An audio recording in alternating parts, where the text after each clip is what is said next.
Alors Eliana, de quoi allons-nous parler? Est-ce qu'on va parler aussi d'élections aujourd'hui avec vous? Oui, on est obligé, oui.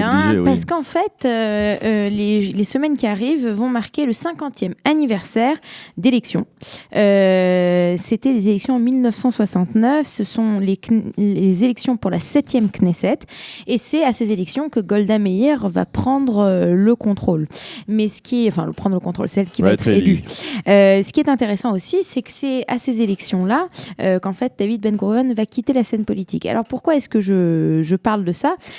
Parce que d'abord c'est intéressant de voir comment David Ben-Gurion a tenu le coup, plus ou moins avec des petites pauses. Mais Ben-Gurion, il était déjà pas mal retiré, déjà en 69. Il s'était retiré, mais il est revenu en 69. Il s'est quand même présenté en 69 pour une liste avec Isser Harel qui s'appelait Areshima Hamamlartit, la liste nationale, on va dire ça comme ça, c'est peut-être la première liste nationaliste qui s'appelait de la sorte.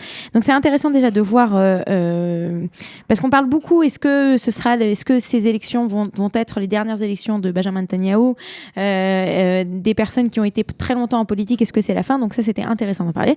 Mais surtout ce qui est intéressant aussi à dire, c'est que ces élections ont été des élections où Golda Meir a réussi quand même à avoir une coalition de 102 membres, ce qui est assez énorme. Quand on pense qu'on est à 61.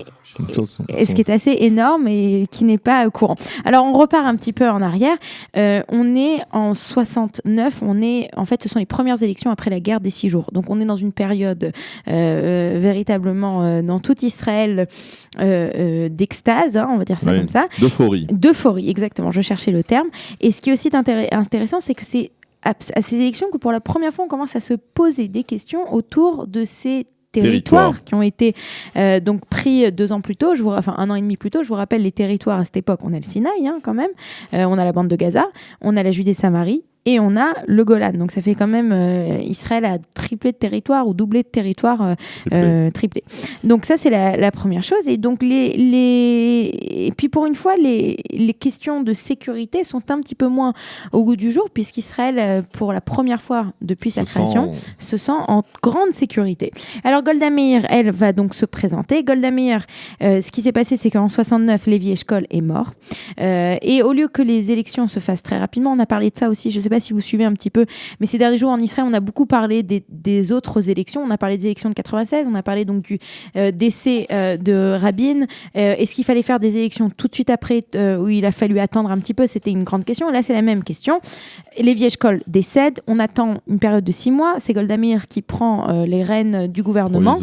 Et elle va donc pendant plus de 6 mois être à la tête, et elle va être à la tête du Maharach, donc l'ancêtre du Machane de l'Avoda, et elle va donc gagner ces élections de 109 avec rien que le Maharach, 56 sièges, ce qui est énorme.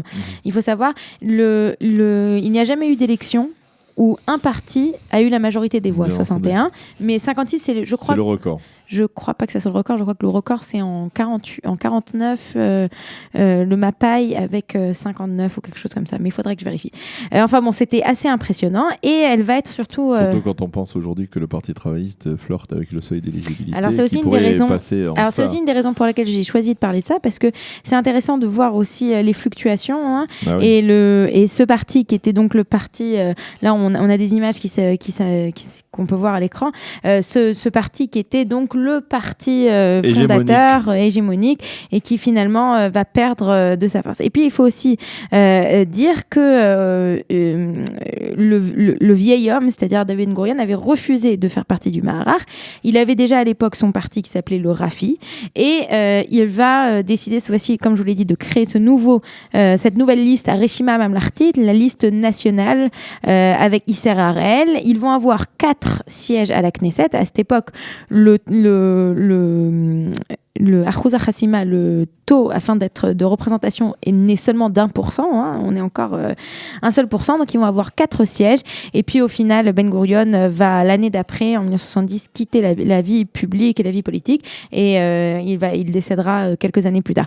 Mais ce qui est intéressant aussi, c'est cette année-là aussi, et ce parti Areshima Hamamlartit qui plus tard, va avoir un nouveau nom, et ce nouveau nom, ce sera le Likoud, puisque le Likoud Likoud à cette époque. On sait le Likoud n'existe pas, c'est le Kherout, et le Kherout plus tard va aux élections d'après va se reformer avec une autre formation, et cette nouvelle formation s'appellera le Likoud.